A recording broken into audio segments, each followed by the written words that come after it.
बदमाशी करता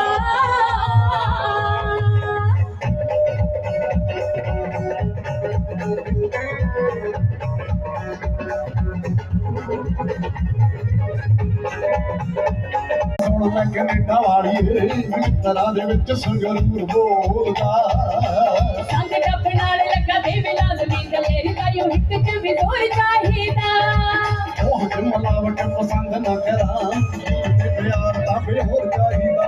ओह ते मलावट पसंद ना करा ते प्यार दा बेहोर चाहिदा